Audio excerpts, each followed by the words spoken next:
क्या आपने कभी सुना है कि हाथी भी अपने समूह से बहिष्कृत किए जाते हैं?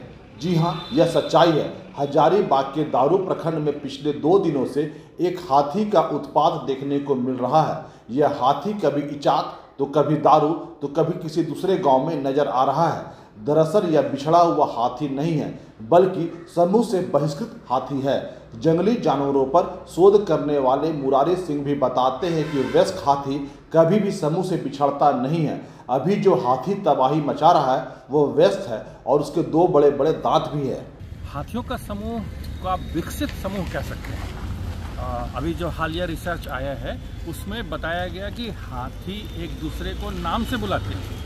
मतलब इससे आप अंदाज लगा सकते हैं कि वो कितना विकसित समूह है। और जो अभी जो हजारीबाग और आसपास के झारखंड में जो प्रॉब्लम चल रहा है कि हाथी घर में आकर सिंगल हाथी जिसके बड़े दांत निकले हुए हैं, यानी वो मेल है और टस्कर है, तो वो तोड़ फोड़ करता है, नुकसान पहुंचाता है फसलों को, घरों को नुकसान पहुंचाता है, आदमियों पर भी दौड़ता है। तो दरअसल वो हाथी ग्रुप से बिछड़ा हुआ नहीं है, बल्कि समूह से निकाला हुआ हाथी है। वो छोटे बच्चे बिछड़ सकते हैं और जबकि वो बड़ा है, और जब भी जिसको हम लोग बिछड़ा हुआ बताते हैं, दरअसल वो नर है जिसको उस समूह के नियमों को नहीं मानने पर निकाल दिया जाता है। एक शोध के अनुसार हाथियों का समूह सबसे विकसित समूह माना जाता है, जो एक दूसरे को नाम से भी पुकारते हैं। जब हाथी नियम का पालन नहीं करता है तो समूह के नेतृत्व करने वाला उसे बहिष्कार कर देता है। हाथी समूह का नेतृत्व हथनी करती है और इसका सेनापति नर हाथी होता है। हर्ड बोलते हैं अंग्रेजी में उसको। उसका नेतृत्व हथनी के पास होता है और उसका जो सेनापति है, यानी जो सुरक्षा कवच जो है वो संभालता है। उसका जो सबसे बड़ा नर है, जो सबसे पुराना नर है, वो उसी का सभी हथनियों पर अधिकार होता है। वो उसके साथ सहवास करता है। लेकिन जो नए ग्रुप में नए नर तैयार होते हैं, वो अति उत्साहित होकर ग्रुप के नियमों को तोड़ना शुरू कर देते हैं, अपने ग्रुप की हथनियों के साथ सहवास करना चाहते हैं। इसी वजह से उनको ग्रुप से निकाल दिया जाता है। मस्त होना मतलब उसका एक टेम्पोरल ग्लैंड होता है सिर पे, उसमें से एक रिसाव होता है।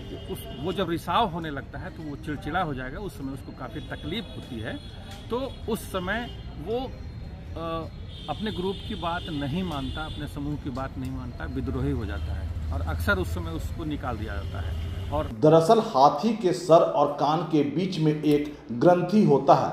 हाथी के वयस्क होने पर एक तरल पदार्थ का रिसाव उस ग्रंथि से होता है। इस दौरान हाथी चिड़चिड़ा हो जाता है और वह विद्रोही हो जाता है। विद्रोही होने पर वह नियम का उल्लंघन भी करता है।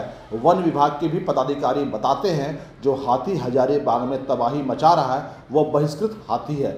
जब किसी जानवर को या इंसान को समाज से बहिष्कृत कर दिया जाता है तो वह चिड़चिड़ा और घातक हो जाता है। जो हाथी का आतंक है, एक सिंगल हाथी है जिसको लोन टस्कर कहते हैं, और वो समाज से बहिष्कृत होता है। तो समाज से जो बहिष्कृत आदमी भी होता है या हाथी हो तो थोड़ा चिड़चिड़ा टाइप का होता है। उस हाथी को हम लोग जो है ट्रैकिंग करके अपने क्षेत्र से निकाल देते हैं, तो कभी पूर्वी में चला जाता है, कभी फिर लौट के पश्चिमी में आ जाता है। अभी हाल फिलहाल में दारू के पास बड़वेर एक गांव है, वहाँ पे घुस करके हाथी जो है तबाही मचाया, 2 घर को ध्वस्त कर दिया। उन्होंने ग्रामीणों से अपील करते हुए कहा है कि हाथी से दूरी बना कर रहें। अगर गांव में प्रवेश करता है तो लाल मिर्च जलाएं ताकि वह दूर चला जाए। कोशिश करें कि घर के अंदर ही रहें और इसकी सूचना वन विभाग को दें। उन्होंने यह भी कहा है कि यह हाथी बेहद खतरनाक साबित हो रहा है, ऐसे में सावधानी ही बचाव है। ये हाथी जब आए तो उसे टीच न करें, उसे चिढ़ाए नहीं और अपने आप को सुरक्षित करें, उसी में भलाई है। काहे कि हाथी एक माने जानवर है, जब उसको आप चिढ़ाएंगे तो वो आप पर आक्रमण करेगा और आप पर जानलेवा हमला करेगा। इसलिए अनुरोध है कि लोग सुरक्षित रहें, और यदि हाथी आ जाता है गांव में तो यदि कोई छत हो वहां पे चढ़ जाएं, और हाथी का आने का सूचना गांव में मिलता है तो यदि लाल मिर्चा है वो सब जला करके उसका ये करे तो उससे हाथी भागता है। नियम हर जगह है, चाहे वह जंगल हो या शहर। नियम का उल्लंघन करने पर हाथी को भी सजा समूह देती है। खैर, यह दूसरी बात है। जिस तरह से हाथी गांव में दहशत फैला रहा है, जरूरत है सावधानी बरतने की। गौरव प्रकाश, ईटीवी भारत, हजारीबाग।